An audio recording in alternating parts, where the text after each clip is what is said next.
Se existe uma pergunta que define a fidelidade de uma igreja, ela é esta: como nós adoramos a Deus?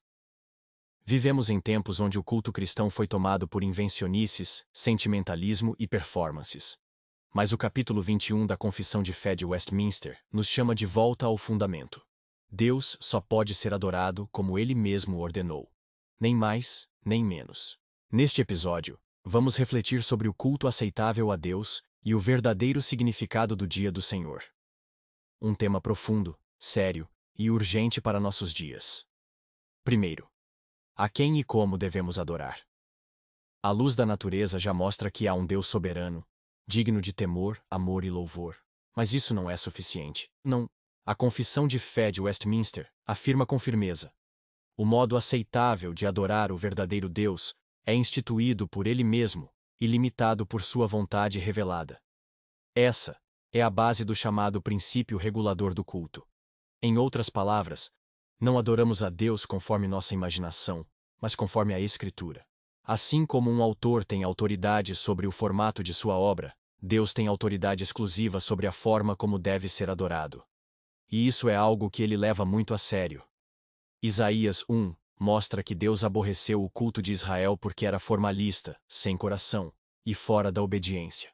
Ou seja, nem todo culto é agradável a Deus. Segundo, contra as invenções humanas. O culto prescrito pelas Escrituras não inclui imagens, velas, altares ou inovações modernas baseadas em marketing. O texto denuncia com clareza: romanos e protestantes têm se afastado da simplicidade bíblica. O culto deve ser prestado somente a Deus Trino, Pai, Filho e Espírito Santo, e sempre por meio de Cristo, o único mediador. Orar a santos, invocar Maria, venerar imagens, tudo isso é idolatria, mesmo que seja disfarçada por palavras bonitas. Até mesmo muitos evangélicos hoje se rendem a esse tipo de superstição. Orações com fotos, medalhas, performances estéticas e até luzes de palco como meio de adoração. Terceiro, o que compõe o verdadeiro culto. O culto aprovado por Deus, segundo a Confissão de Fé de Westminster, inclui leitura das Escrituras, pregação fiel da palavra, oração em nome de Cristo, com reverência, louvor com salmos e cânticos bíblicos, administração dos sacramentos, jejuns, votos, ações de graças, em ocasiões apropriadas. Não se trata de rituais mágicos, mas de elementos espirituais prescritos. A forma importa, o conteúdo importa, a atitude importa. Quarto, onde e quando adoramos. Com a vinda de Cristo, não há mais lugar sagrado geográfico. A adoração não está presa a Jerusalém, a templos ou a direções específicas. Os verdadeiros adoradores adorarão o Pai em espírito e em verdade. João 4:24. A adoração deve ser feita em público, nos cultos solenes, em família e em secreto, na devoção individual.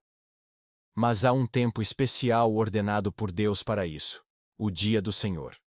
Quinto, o Dia do Senhor e o verdadeiro descanso. Desde a criação, Deus instituiu um dia em 7 para o descanso e culto. Antes, era o 7º dia. Com a ressurreição de Cristo, passou a ser o primeiro dia da semana, o domingo, chamado na Bíblia de Dia do Senhor. Esse dia não é um simples feriado religioso.